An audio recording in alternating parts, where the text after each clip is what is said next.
that crackling there? That's me. Oh, okay. I'll use mute more proactively. All right. We're live. All right. Hi, everyone.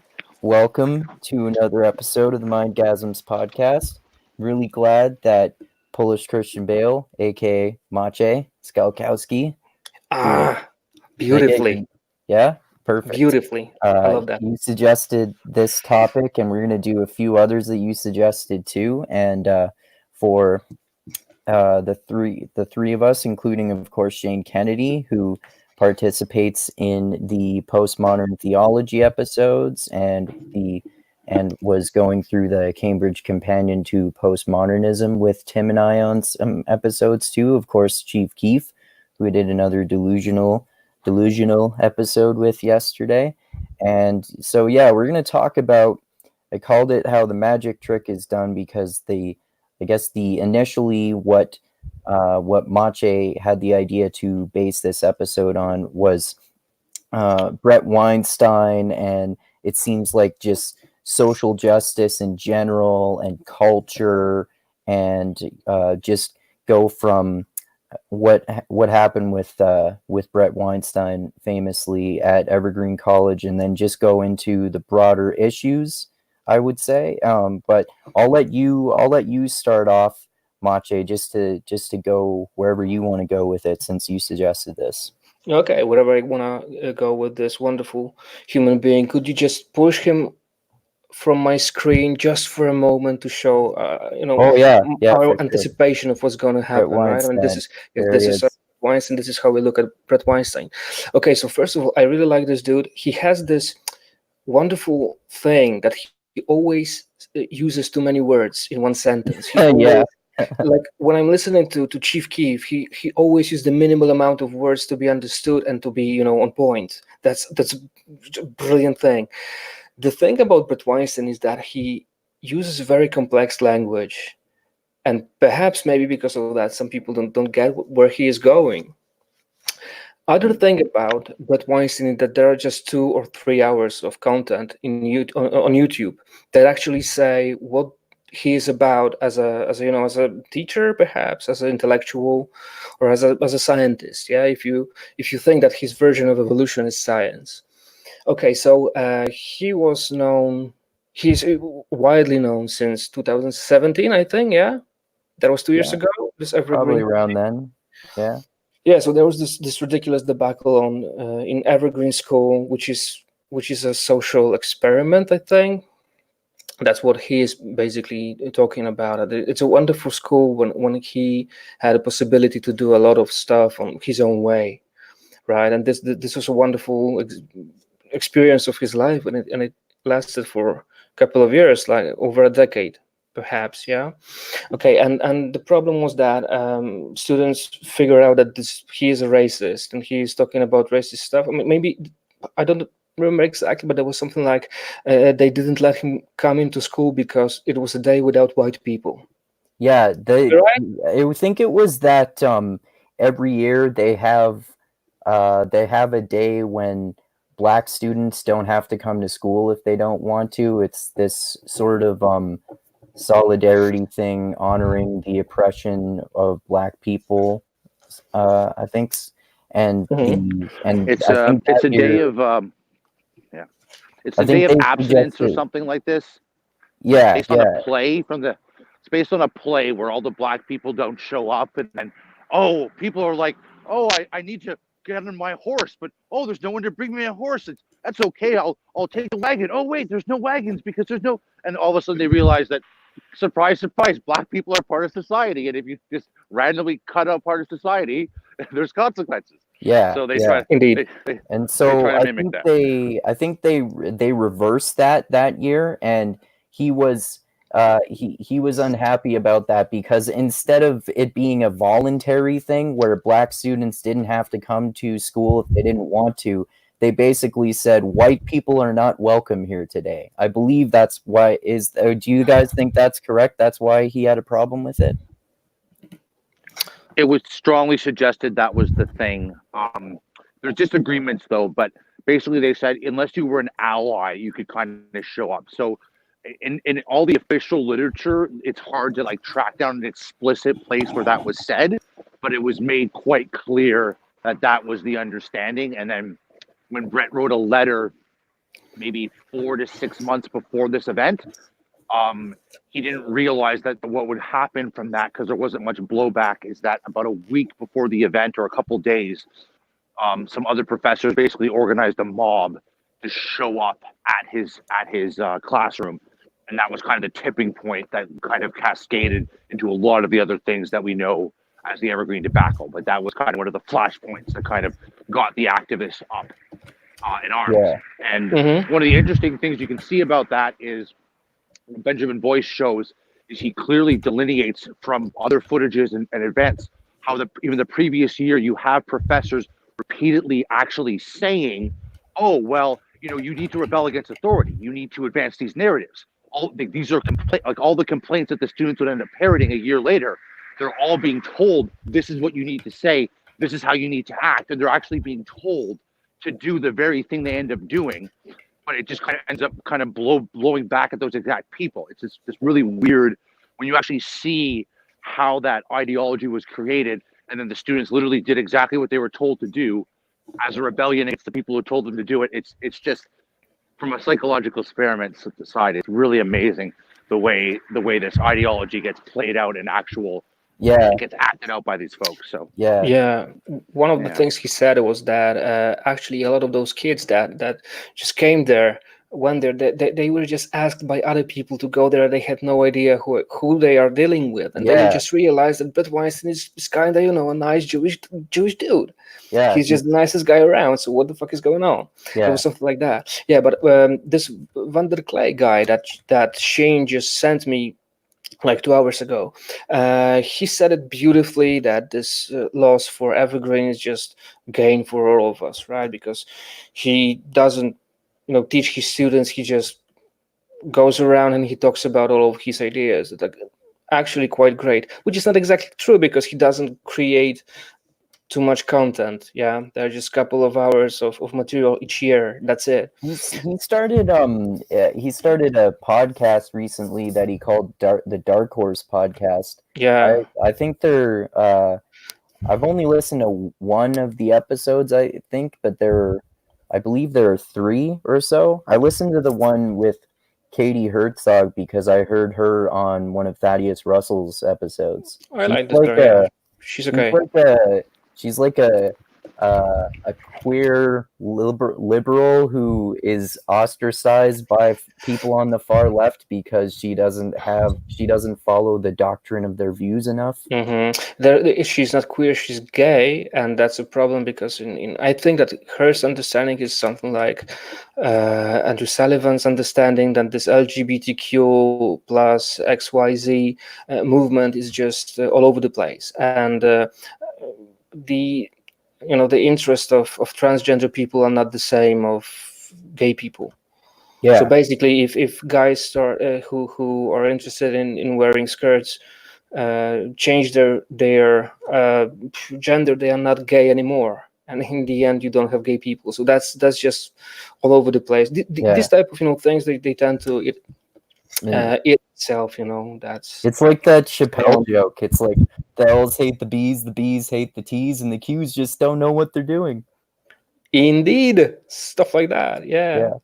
Okay, but also I would say that Weinstein brother, they have a huge problem with marketing, because I don't know, this intellectual dark web, or underwater BDSM intellectual club, as I call it, and now you have the dark horse. There's this type of darkness, and something is this negative emotion. It's not good marketing. But it's great content nonetheless. It's great content.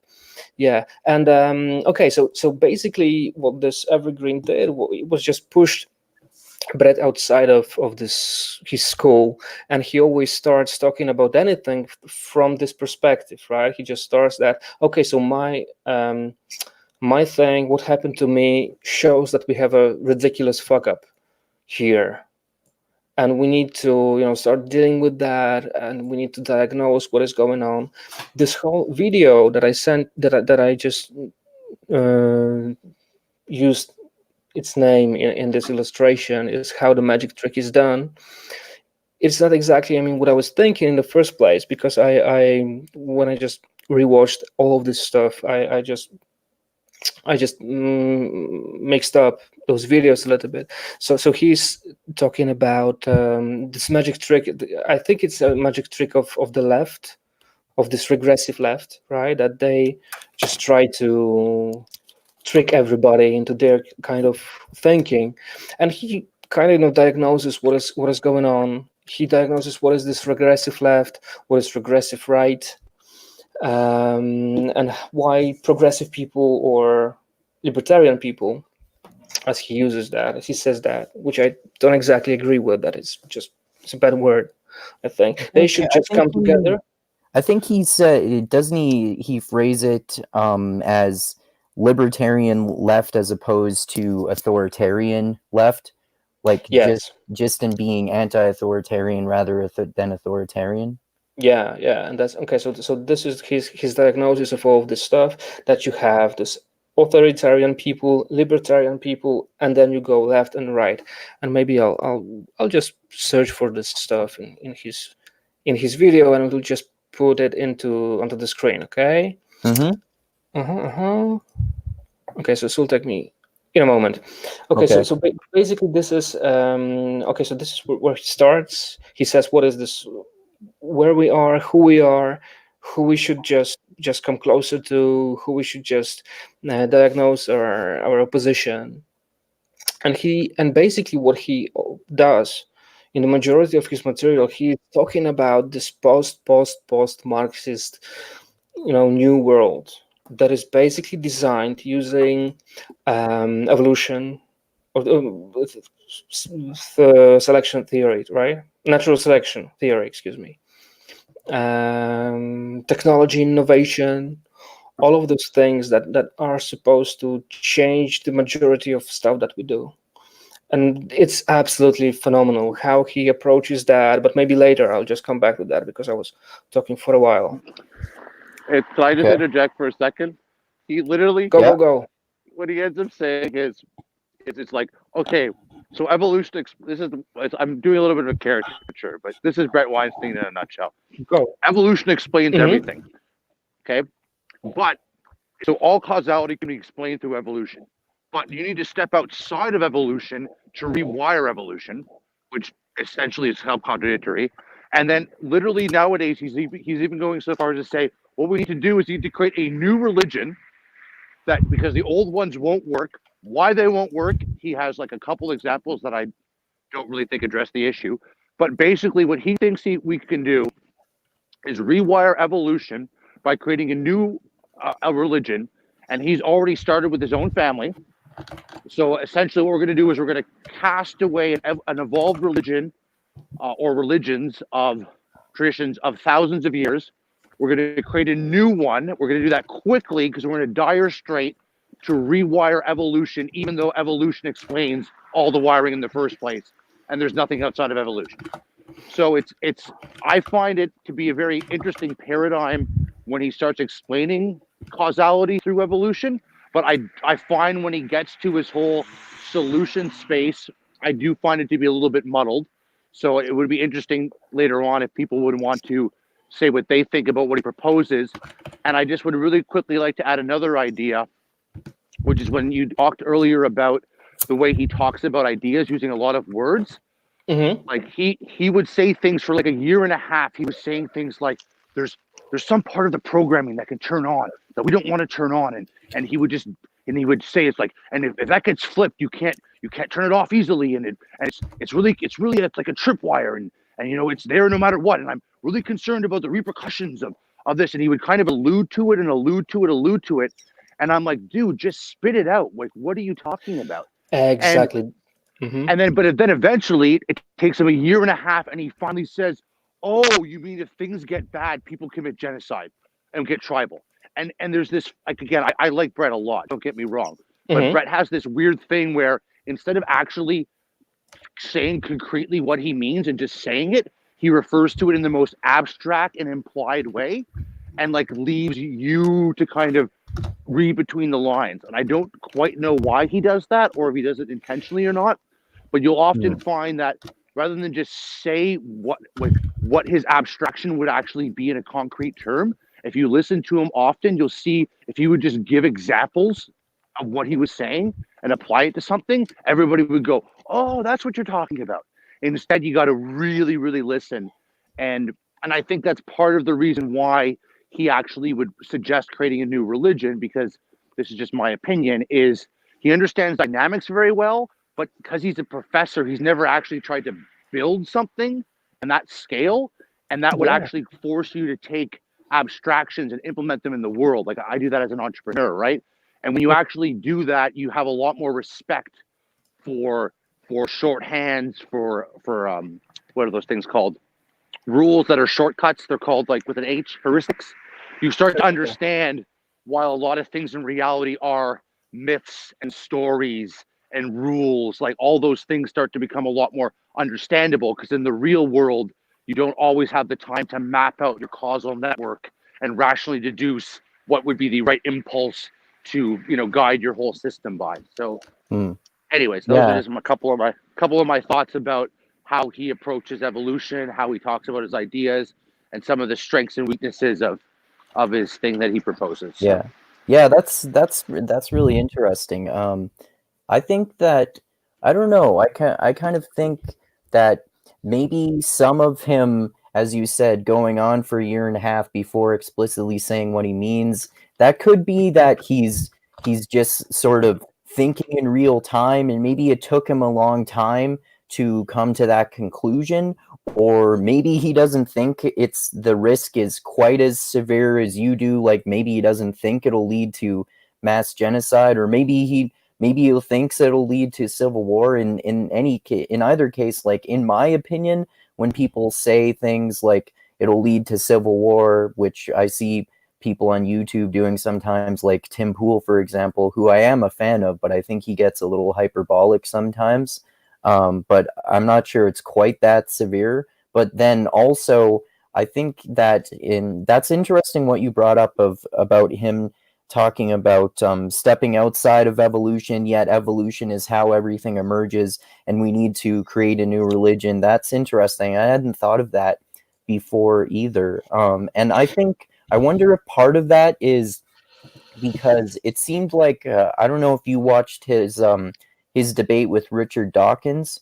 I think if you guys did, I think that it seemed to me like he's definitely more on the side of group selection than Richard Dawkins is, but not like fully in that camp. So maybe he doesn't quite buy group selection in terms of the evolutionary benefits of religion specifically, as much as someone like Jonathan Haidt or David Sloan Wilson does. But in either case, in my opinion, it seems like you were implying, Shane, and correct me if I'm wrong, that just the actual religions that we've had are sufficient and we should go back to those, which seems like your general attitude. And I know that you and I disagree about that, and I think that I personally, I kind of think I actually have more of Jonathan Haidt and David Sloan Wilson's opinions, like something similar to their opinions about it, that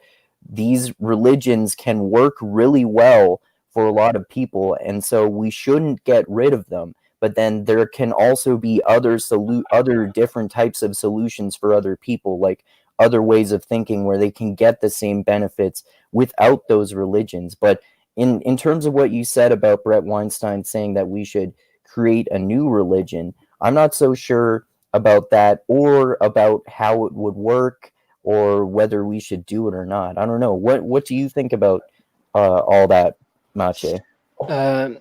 Okay, so there is a huge problem with semantics here, and there is this problem that Weinstein, he kind of assumes that people understand what he's talking about.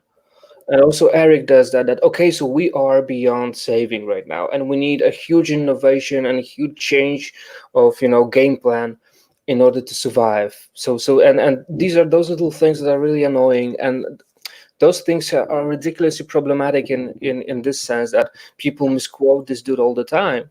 I think that I love this Dawkins debate because I mean it's shown that first of all Dawkins is, I mean he kind of destroyed the whole field because he wrote this one book that was kind of cool, like Chomsky's ideas about grammar, but what Weinstein was talking about, first of all, there was no innovation in this type of thinking since Dawkins. Nothing interesting happened in the field of evolution, religious aspect of evolution, because you can listen to Dawkins and you can listen to Bret Weinstein. They are talking about one thing, but they have a ridiculously different idea about it. So it's not science, so it's not science at all. And this says that I liked his approach much more than Dawkins, and I liked his approach that we should be able to use evolution elements of evolution, of our knowledge about evolution, or this evolutionary frame, in order to solve our social problems. And we cannot just say that this is science and it just describes all of this stuff around us and not using it in order to just go forward. So that's, I mean, I would rather say that it's a moment of strong poetry, something what I think Rorty invented, or perhaps rewrote from somebody, because Rorty never invented anything, but anything he rewrote was just much more awesome than this previous guy. And okay, so this moment of strong poetry means that you have a tool that can rewrite so much that you would like to rewrite everything. It's like you have hammers are your only tool, so everything becomes nails. But in this sense, it's very great, I think, because it gives so much space for new ideas, for innovation. And okay, so in this sense, I mean, this religious aspect of all of this stuff, I like where he would like to go. I haven't heard that he just called it a new religion per se. I don't know where he just said that. But I agree with his frame, with just going there.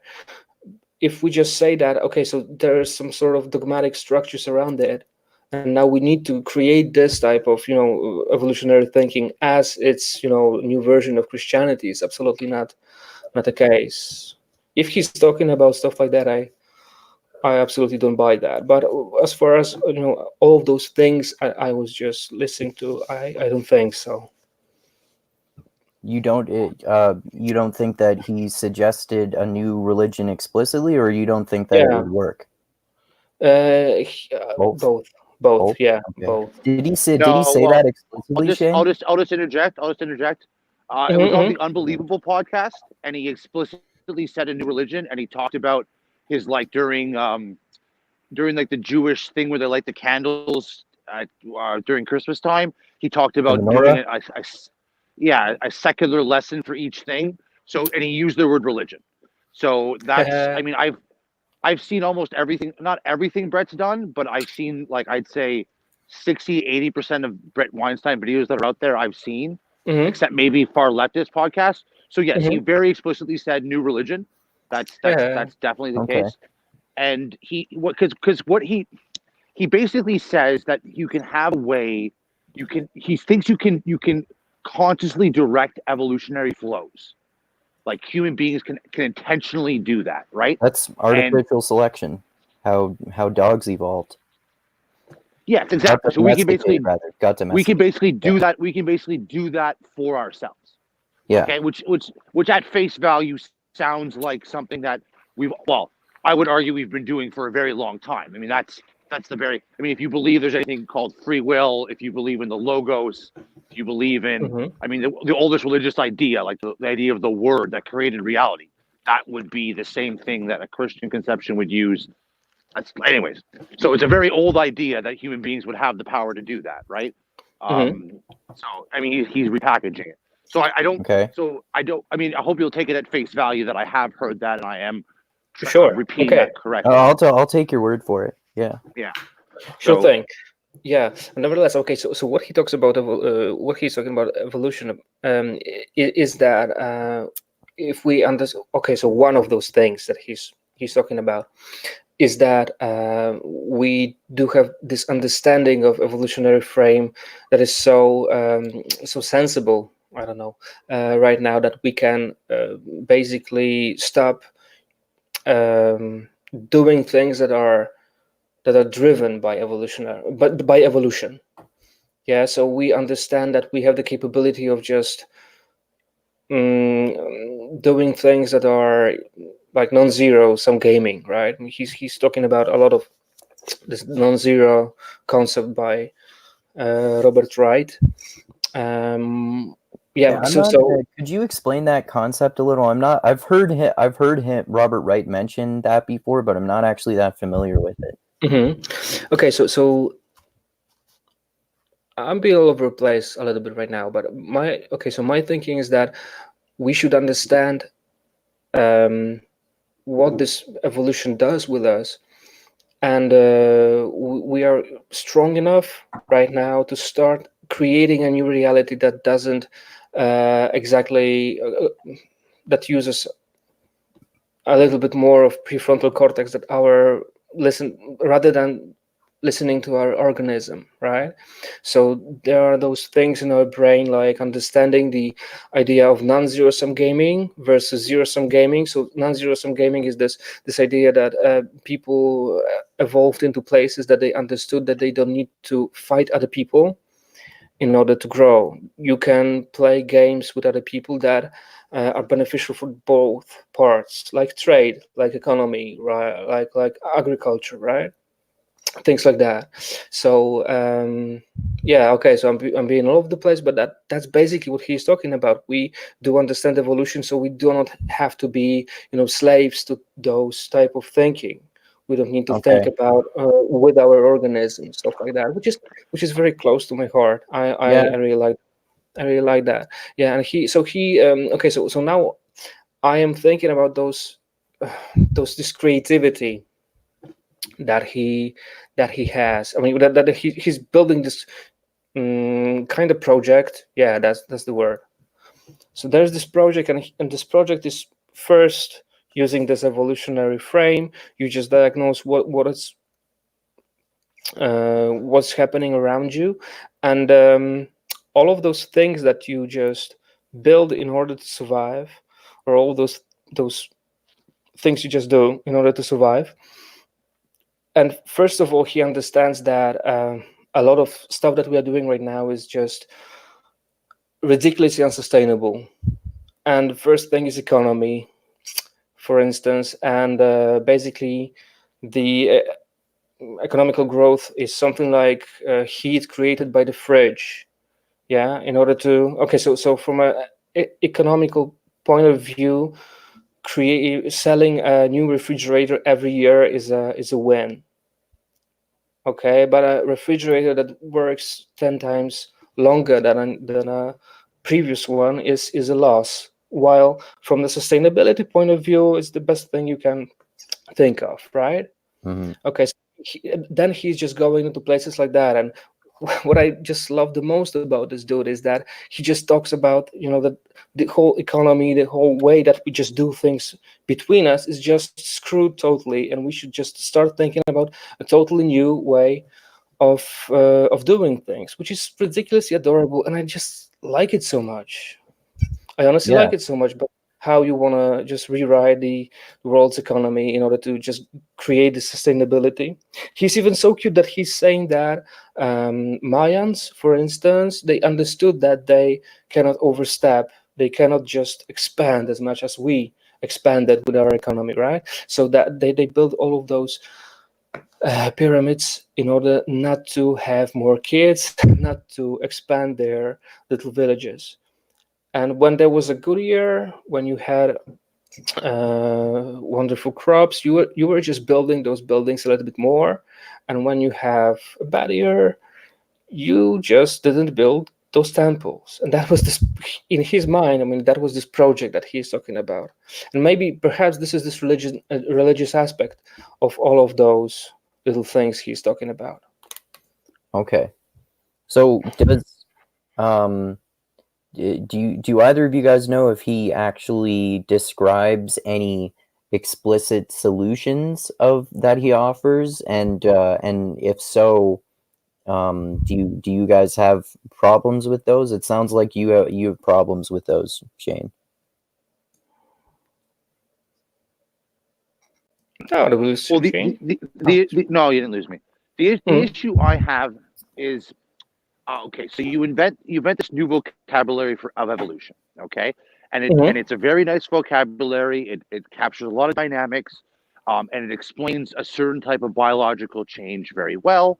And then you start to discover that some of the mechanisms that explain biological change also explain cultural or idea change. Bret talks about, I think instead of group selection, he says it's like heritage, or it's some word that's like it's somewhere with an H. It's heritability. No, it's instead of saying the group, he picks another word that implies like a larger kind of kin group. There's a particular word he uses. So it's basically just it's a different version of group selection. There's important differences, but he has his own word for a different level of selection occurring at a different level than just the gene, right? Like a higher level? Higher level? Yeah, like something that's equivalent to a group, but he uses a different word. I think he does that to kind of sidestep the existing debate about group selection. He uses a different word. I can't remember what it is. Yeah, that's true. Yeah. So I completely agree that this vocabulary is very good for describing things. I also agree that is it Maciej? How do I say it? Maciej? Maciej's observation that it diagnosed some good problems. The problem I have with it, though, is it's like a shiny new toy, and like zero-sum game, positive sum game theory, like that's just a fancy way of basically saying love thy neighbor as thyself. Okay, it's like people understood everything is religion, bro. No, but I'm just saying, like, or you can have it any way you like. But the moment people started living in towns and started trading, they implicitly understood a positive sum game. Okay, they might not have used that language, but they've been acting that out for thousands of years. So Bret comes along with a new language game, and he's like, "Hey, man, I'm going to use this new language game to describe something that we already knew functioned. We already had other 10 different language games to describe, and I'm going to describe a dynamic that we've been relying upon for 2,000 years." And great. What is this dynamic that you're describing? What are you saying? Okay, a positive sub game is like me realizing, instead of stealing your resources, I can trade some of my resources with yours, and I don't have to directly compete with you in the exact same arenas. And all of a sudden, rather than stealing your bricks to build my house, I can trade my lumber for your bricks, and we both have bigger houses. And then nobody has to die. That's a positive sum game, right? Okay. Okay. But we already knew that. We knew that before the language of positive sum game. We already acted that out. Okay. Yeah. Anyways, the point I'm trying to build towards, and I'll conclude with this. Did we know that to the same extent as we do now?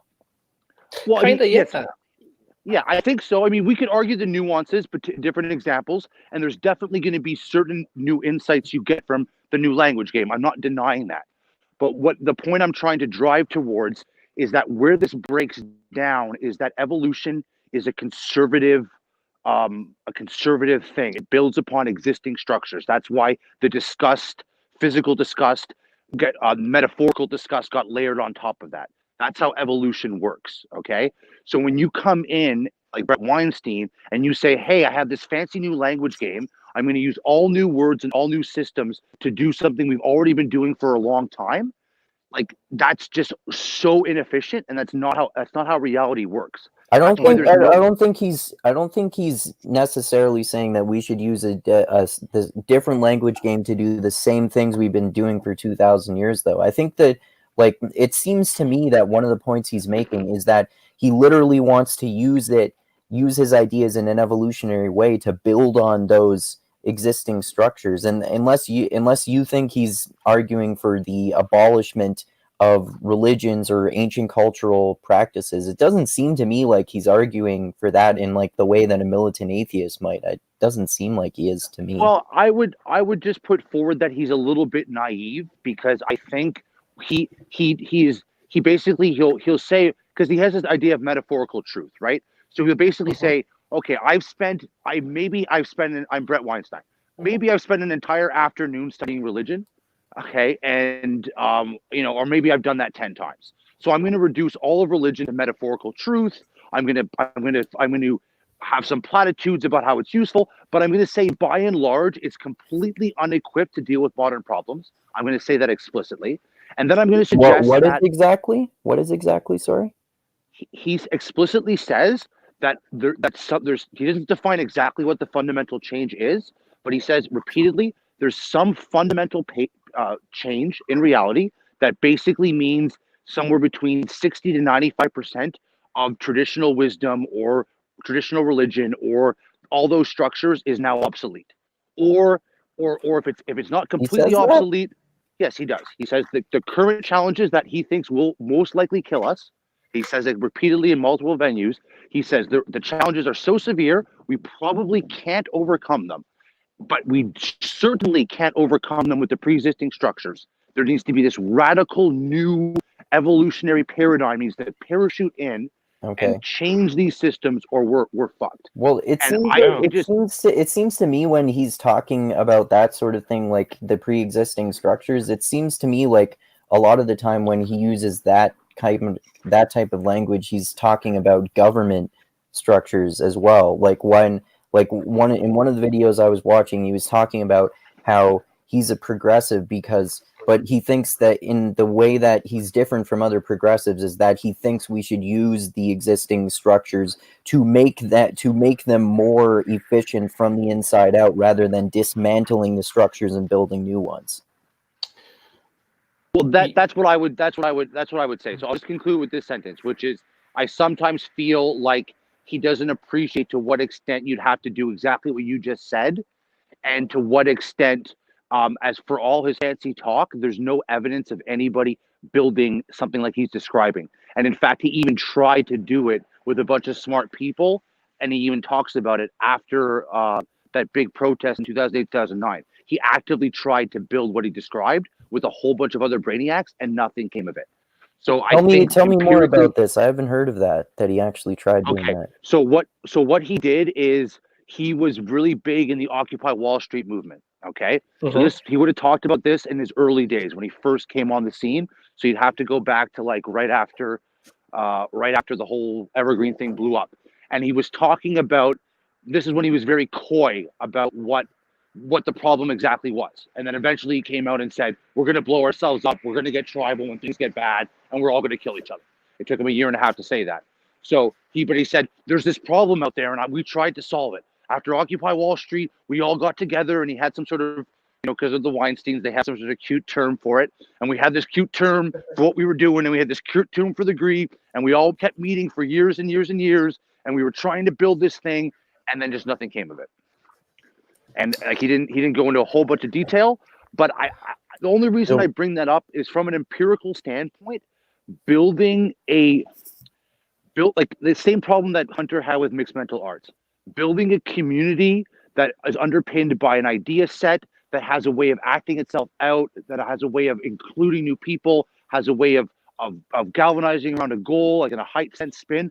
Putting all that stuff together is extremely hard. Yeah. So doesn't that mean that it would be totally understandable if it took more than one try, perhaps far more than one try? Like, well, it probably happened with religions. Well, exactly, right. So that's where the point I'm trying to make is like you said earlier, you have to co-opt an existing structure and kind of modify it. There's very few times where you have a brand new thing that's completely out of left field that just really just pops into a system fully formed and kind of colonizes it, a big part of it. Usually you're co-opting some existing thing and rearranging it, right? And I just don't see enough of that kind of language from Bret. He seems to think that we could just give birth to this brand new thing and I just don't see any evidence that that's actually how things change. Like I can't think of any parallels in history where somebody didn't co-op, evolve, micro change, maybe like an existing system into what you want to do. Whereas what Bret wants to do is literally with his own kids is start a brand new knowledge system from scratch. But I thought we were talking earlier about how he also does talk about building on the existing structures. Yeah. Well, okay. So I think that he just doesn't do that enough. He doesn't emphasize that part enough. Mm-hmm. That's essentially my complaint. Is that he's trying to reinvent the wheel in a lot of respects because he's in his own brand new language game, and I don't think he has a good enough knowledge of history and of intellectual history to understand how much of the wheel he's reinventing. That's my suspicion. So that's why he thinks what he's saying is so radical and new, and because he's just. Anyways, I'm rambling at this point. So I'll just. I think. No, I get it.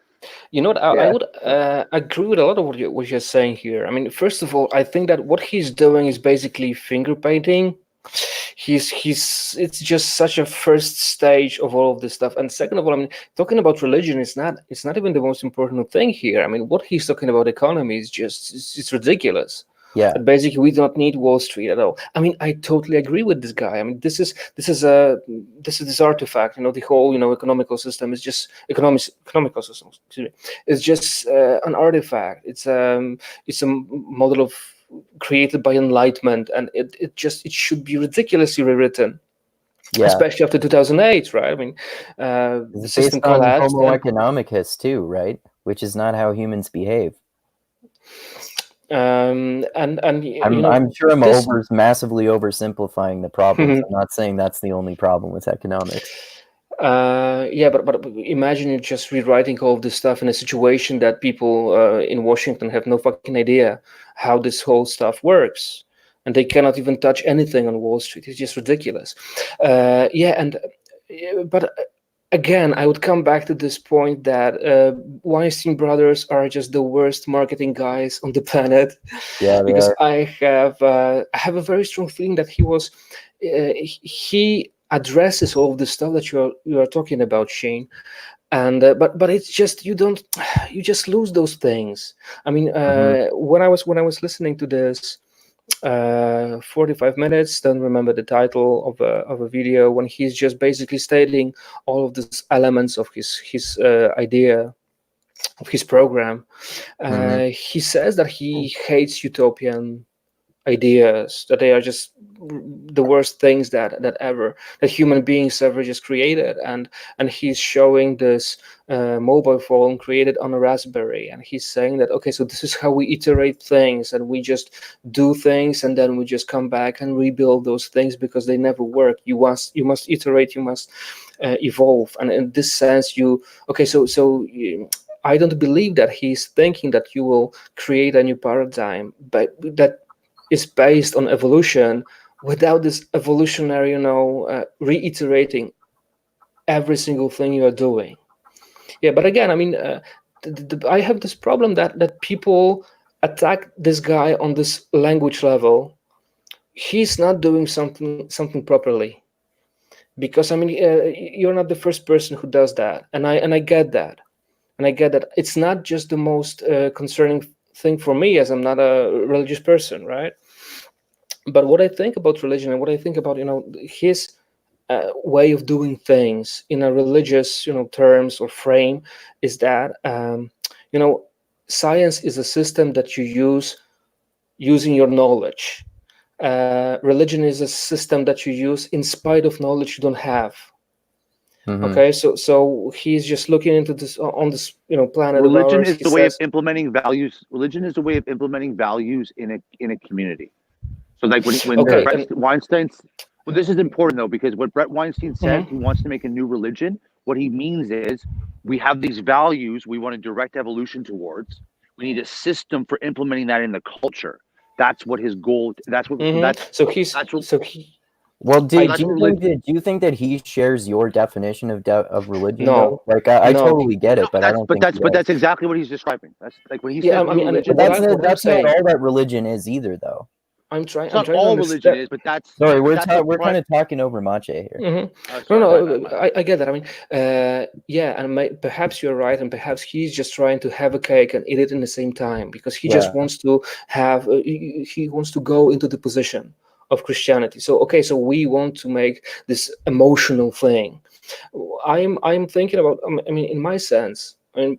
Okay, so I'm a creative person, so perhaps I mean this is the way I deal with things, and I can entangle emotional things, creative things, and technical, scientific things in one place, and I always have this notion that when you have data, when you use data, when you understand the stuff that you're dealing with, you have science, and when you do not have enough data to deal with things which you just need to deal with, you just behave religious, you behave creatively, and so on. Yeah, I went and so on. Yeah, like Jesus. You're describing superstition. You're not describing religion. Like there's a social scientist in Durkheim. Like so for instance, when Jonathan Haidt defines religion, but he uses the you could say both of them work though. But I'm not talking about semantics. I mean. It's a different facet, though. Like when Jonathan Haidt talks about religion, what he's talking about is the ability to binds and blinds, right? So think about that line. So what Haidt's talking about is not how you draw your conclusions, whether you use evidence or science, although that is part of religion. But what he's talking about is how does society coordinate itself around a value that has things that can bind you and things that can blind you. So when Bret talks about rewriting evolution, and making a new religion to do that, he's not talking about whether you're going to use empirical information or whether you're going to lack empirical information or have knowledge or ignorance. He's just talking about a system for implementing values to reach a goal. Yeah, right? That's what Haidt talks about. That's what Weinstein talks about. That's what I'm talking about. That's like that's why they say religion is the opium of the masses, because it's a tool to coordinate the masses towards a goal. Now, it can do that through ignorance, or it can do it through empiricism. It can do it through lots of different. It can do it through intimidation, like social justice. It can do it in many different ways, which is your point. But I just want to draw that distinction because that's I think what Bret and Haidt and so forth are getting at. Are you implying that that religion is the tool that should be used to accomplish these goals? I'm saying that's a definition of what religion is any tool that you use to implement values in culture. That is one of the primary things that all religions do, or all that's just That just seems like culture to me. But culture is never proactive. Culture just is. Religion has this notion of big narrative. I am here to just figure things out, and the reason I was asking you that, Shane, whether you think, whether you were implying that religion is that tool that should be used for that, is that I don't think it would be. I don't think it would be entirely effective because there are a lot of people who would be uncomfortable with religion being the tool to spread these ideas. But if you're talking about it as using that as a sort of mechanism in the same exact way, in the way that Jonathan Haidt describes it, then I can see how that would make sense. Yeah. I'm using it descriptively, like a scientist would. So a scientist defines religion as, or part of religion as, that mechanism that has a goal that implements itself in society by creating structures to implement those values. So that's that's a social science definition of religion. It's just descriptive. So you can look at, you can call something that people would never think of a religion, like social justice. You can call it a religion in that respect. It's not a religion in the respect that it has superstition, perhaps, or maybe it does or it doesn't. It does have superstition. Well, yeah, but I mean, that's the whole thing. So not to disagree with the other statements, it just there's this descriptive social science definition of religion, and that kind of captures what Bret is talking about, and the functional, pragmatic aspect of religion and kind of leaves to one side the superstition, God question, revelation question. Like you can kind of separate those two issues in this respect, if that makes sense. Okay. So we don't. Yeah. Yeah, I mean, it does make sense, but okay, so just maybe just shutting down this subject. So you think that, okay, so that's the problem, that he's just actually he's ridiculously serious with this religious aspect. But I'm from what I was just hearing from this dude is that we just need new big narrative. Okay, so we need a set of ideas that just approach global warming and us having internet and being interconnected and all of those things. You don't find this stuff in Bible. You find everything. You find how to deal with other human beings. Okay, indeed, but it doesn't change the fact that okay, so perhaps he is dogmatic about it, right? That he needs a set of dogmatic, things in order for all of his project to work. Okay, because I don't see. Well, but that's the thing, that you just enforce some sort of way of being to other people with religion. This is the main problem with okay, so that's the main reason people become atheists, right? Because there is some sort of enforcement, there is some sort of dogmatic structure that doesn't just touch you, but touches all of other people that just meet you in your life. So perhaps maybe there is this problem, because I wouldn't just I wouldn't just like to argue about just the definition of religion, because this dude is just so over the place, and he's so finger painting, and he's so cute about it. He's so wonderful about that. I'm just looking at this guy like 50% works, and all of this other stuff should be just reconfigured by someone else, because he's talking about collective projects, so it won't be just written down by Bret Weinstein. Right. Okay, so I said what does the... What else? No. Yeah, no, that makes sense. Shane? You still there? Yeah, well, Shane? I would agree. I would completely agree. He points out the grand narrative. He points out the goal. He points out where he wants to take the ship. He's good at that. He's good at describing where the current state is, which brings in all his diagnosis with the problems with the current economic situation. He paints the parameters, or the metrics you would use to define your goal. So we would want something sustainable. We'd want something that we weren't going to kill ourselves. And he goes through, and he's very good at doing both sides of it. Where I just take issue is just in that middle part of implementation. That's always the rub that I find with people who are on the left, or who call themselves progressives. It's like, yeah, dude, every problem, I completely agree. That's why I love Bret. Oh, your solutions, I love it. How are you going to implement those? Oh, wait, you don't have a single concrete idea to do any of those things, do you? Yeah. Oh, geez. That's kind of, and that's just where, anyways, so that's just because where I'm at in my personal life is I'm really interested in how you implement all these ideas that I've been learning about. That's what I've been experimenting. Like, how do I bridge the ideas that I have, that I learn, I talk about with Andrew or with you guys? How do I implement those in my life? And that's, I'm finding that to be very interesting. So I'm just having more and more, I kind of get frustrated when I hear people like Bret, and I'm like, well, yeah, dude, but what are you going to do with that? Like, I can't eat that.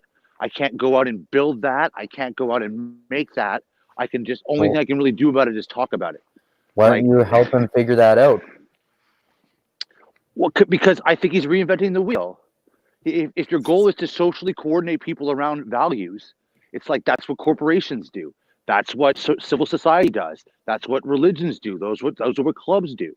There's already tons of human institutions that do that. So which one are you trying to create, Bret? Or which one are you trying to adapt? Good idea. These are the practical questions you would ask. Great point. Yeah. Yeah. You know what I mean? So it's like, so what are you saying? Are you saying you want to make a completely new type of institution? You want to go out and re-explain why you would treat everybody as an equal? Are you just adapting humanism now? Are you going to adapt Christianity? Like which is, what are you doing? Do we have to have a whole new language game to describe all the conclusions we've already reached? Like what exactly would the next step be? And I just find, given that I'm only going to be alive for 60 to 70 years, I would much rather take something that's 80% of the way there, fit for purpose, and adapt it than try to build something from scratch. So maybe I was a little bit better at talking about that. So at this point, I'm very happy if it's more fun to talk about some of his goals or some of his descriptive things, we can talk about those. Because I think I beat this implementation point to death. So no, that's absolutely great, because I wasn't even thinking about this implementation thing, this implementation aspect. I love this other thing that you just said about mixed mental arts community, and the fact that we actually see how difficult those things are to just to take people and do something with people, because we are coming back, I think, to this same stuff I said about Habermas, and I haven't found this shit, and I need to do that. But that's his notion that the first moment of internet will be connectivity, second will be depth. And what we are doing, we are just going into this Facebook, we connect, and we connect a lot. But going into any kind of a little bit more serious project demands this type of amount of work, or maybe different type of work, that we are not able of going places as far as we think. I think that there's this global crisis in community thinking, that people just made those Facebook groups, and out of this sudden every single group loses momentum in the same time. I think wherever I am, my favorite YouTube channels are just going down and stuff like that. And it's a great point. What would be the next steps? Or are we actually as cool as we think we are? Because perhaps we're not. Perhaps we're not. Well, I like the second part of what you just said there in particular. It actually reminded me of what I was just thinking about. Like, I wonder if I've wondered about, in terms of implementation and specifically mixed mental arts before, if some of the, like, I've sort of wondered before if there was almost just too much focus on where are we going to go with this, how is it going to evolve. And sometimes I've thought before, well, it's like a podcast where you talk to interesting people. You could just form a community around people being interested in talking about interesting topics, but that obviously, that if you want to literally have the goal to change the world and solve these problems, then you would want to go about it differently. But also there's like Joe Rogan, for example, is the biggest podcast in the entire world, and he doesn't have any explicit goals about how he's going to change the world or anything like that. He's just doing it. But then he has the power to do more change if he actually wants to do it. But then some of the reasons that people like him, I'm sure, is that he doesn't want to use that power in that way. So I don't know. I'm just sort of spitballing here about that. No, it's a great subject. And that's perhaps the basic part of all of this stuff is that perhaps we just think that we have much bigger capabilities of doing things on so many levels. But on the other hand, I think that there is we also see changes that are huge, and there is this terrible government here in Poland. And they are not exactly alt-right, they are soft-right, but they are economically, they're just a bunch of idiots. And there was I read one comment somewhere 2 years ago, 3 years ago, that, okay, so you've got internet and you've got stuff to eat. What else do you need?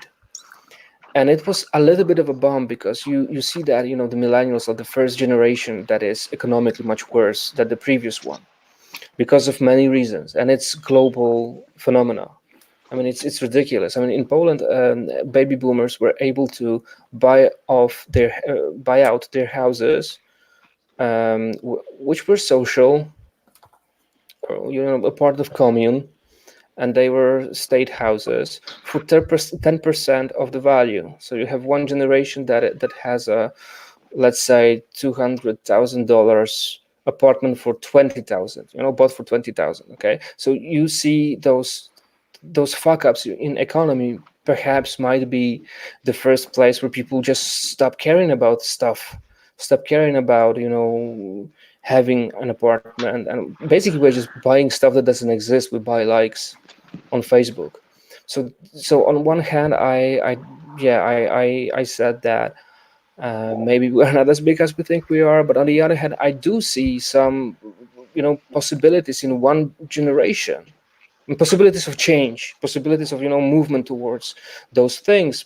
We talk about this sustainability, climate change, but it's just bitching and moaning. It doesn't just go into. You still buy the cheapest stuff from Vietnam. Most people. That's a good point too. Most people think they're actually accomplishing something by decrying the consequences of climate change on Twitter every day, whereas in their daily lives, they're perhaps not really doing much at all to actually help the problem of climate change. Mm-hmm.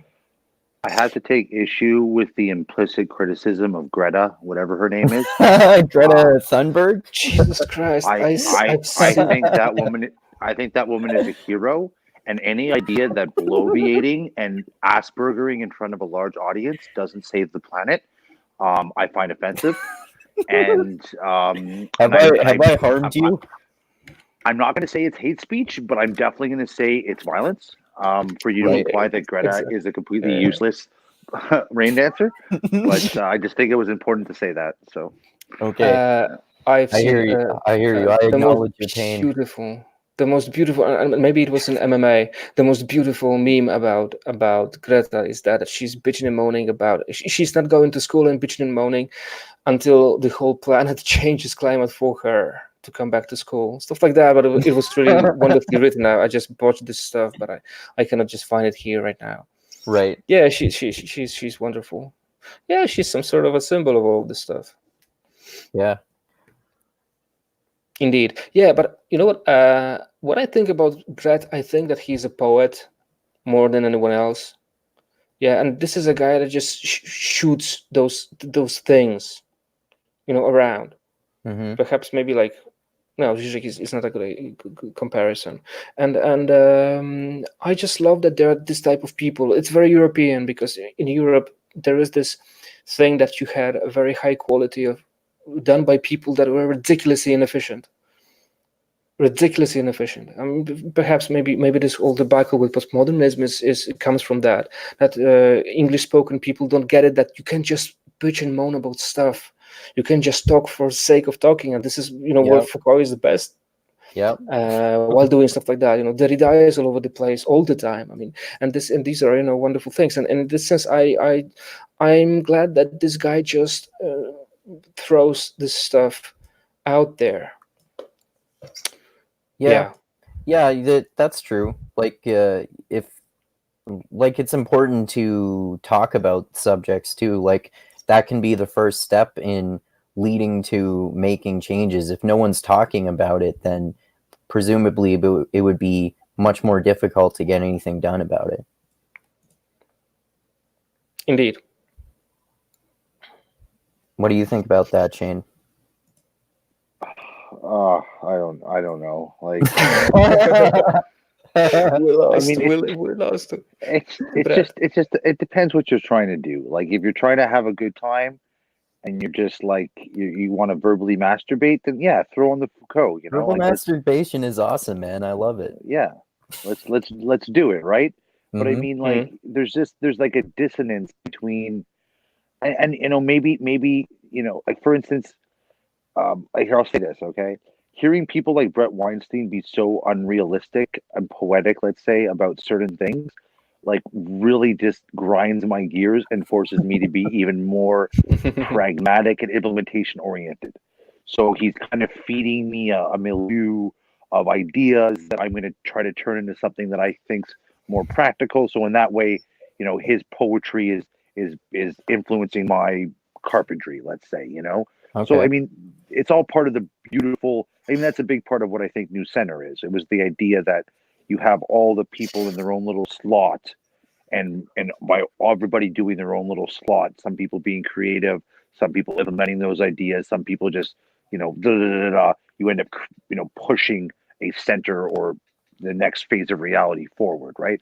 But acknowledging that you have everybody in those different realms, everybody works together, right? There's no point in having a whole bunch of implementers if you don't have idea generators, right? And vice versa. So, right. Well said. Yes. So in that respect, I'm comfortable with it. I guess the part that really grinds my gears the most is just the arrogance. It's the lack of humility. It's like he really does think he has all the answers. Like he has this paradigm that just can answer everything, and he's not like kind of sure of it. He's 100% sure of it, and not only is 100% sure of it, he knows it's the only way out. And not only is it the only way out, it's so the only way out because he only attaches the possibility of it working at 40%. The actual chance of us surviving is 40%. You know, like there's nothing. It's like my idea has a 40% chance success rate. We have a 40% chance of surviving. You know, it's like it's just, I don't know. Well, I totally get the arrogance aspect of that. I get that.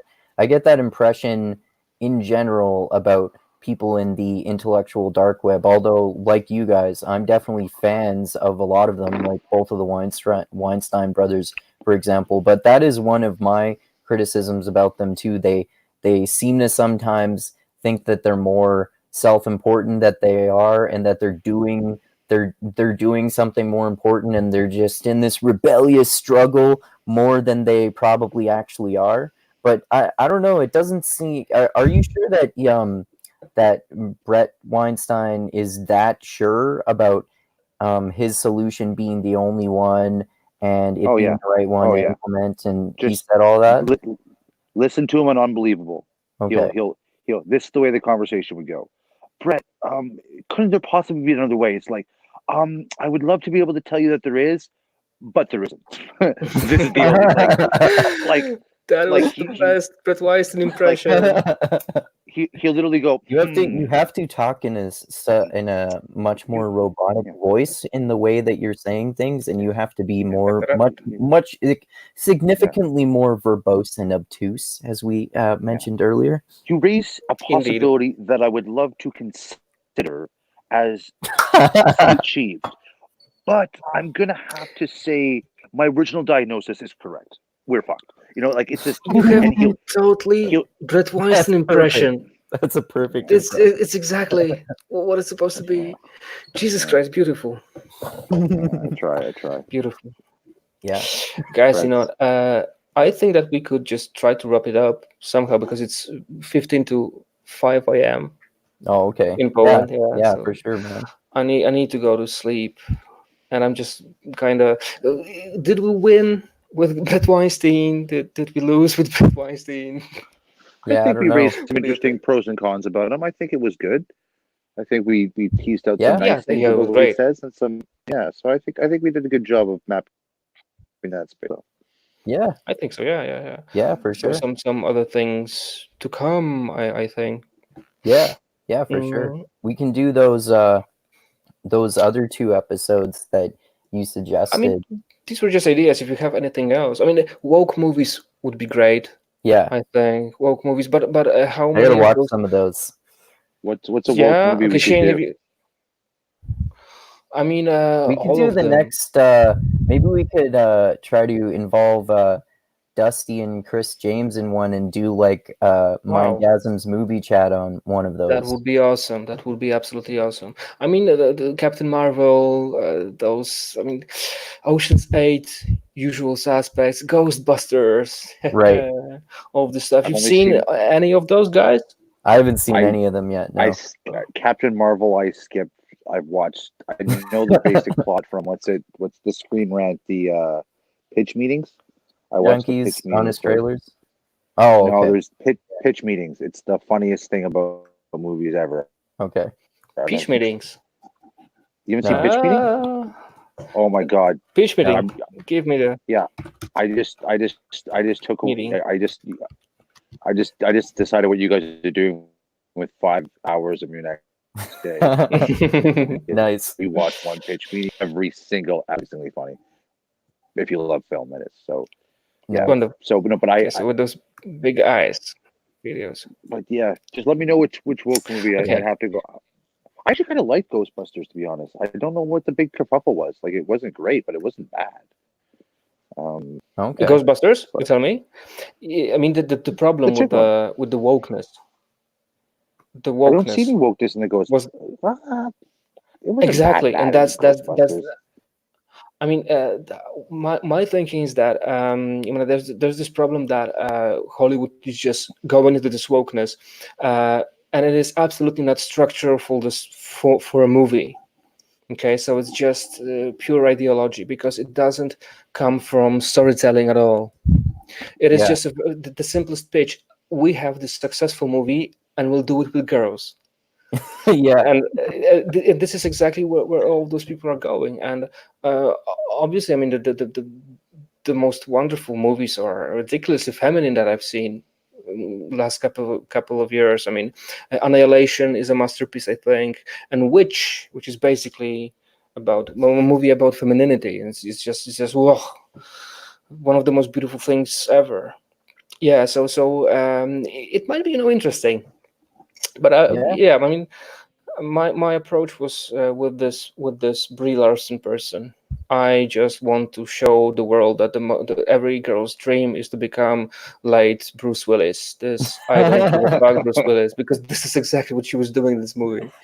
It just didn't work. And Ocean's 8 is a beautiful example because it's just structured exactly like Ocean's 11, and those girls have absolutely no chemistry.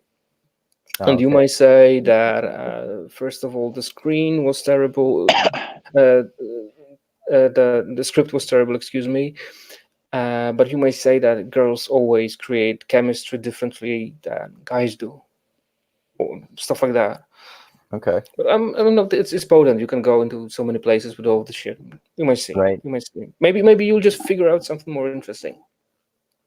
Yeah. No, I'm sure we could do that. I could say, let's decide which one of those movies we would want to talk about the most or first, and I can suggest that to Dusty and Chris James, because I've been doing movie chats with them so far, and see which one, and see if they would want to talk about it, and I'm sure they'd be game to talk about one of those. Yeah. Maybe we'll figure out there is no wokeness in movies. Why not? Maybe. Yeah. Yeah. It's maybe we shall see. We shall see. Interesting, guys. Yeah. Okay, I like it. All right. We have our idea. Yeah. All right. Beautiful Well, cool. Yeah, we can end it here now. I know you need to get to bed, Maciej. And thank you. Yeah. Thanks for suggesting this. This was interesting to talk about, and yeah, I'm looking forward to the next one we do. Yeah. Fast. It was sensible, and we figured it out. We created 20% of Bret Weinstein's content for this year, as he will just make 2 other podcasts and maybe 1 hour of some sort of other person podcast. Yeah, for sure. That's his, yeah. All right. Well, yeah. Thanks to both of you guys for joining, of course, and like I always say, thanks to everyone for watching this, liking the video, sharing it, subscribing to the channel, and especially to those of you who give me money on Patreon. I always really appreciate that. And yeah, like I always say, keep being the tiny beam of light that shines through the almost impenetrable darkness in the universe. And most importantly, always remember this: the funk cures all. And also, intellectual masturbation is fun, but maybe we need to think about implementing ideas to build a better society too. Very important and interesting topics to think about. And do you guys have any last words there before we close this out? Okay, find me on Instagram, hardcast.dreamcast. Haha. Cool name. Thank you. What about you, Shane? God is love. Okay. Yeah. I think that's what you said at the end of the last Postmodern Theology episode too. Yeah. All right. Something I would say. Yeah. All right. Thanks, guys. And thanks, everyone, for watching. And adios until next time. Bye-bye.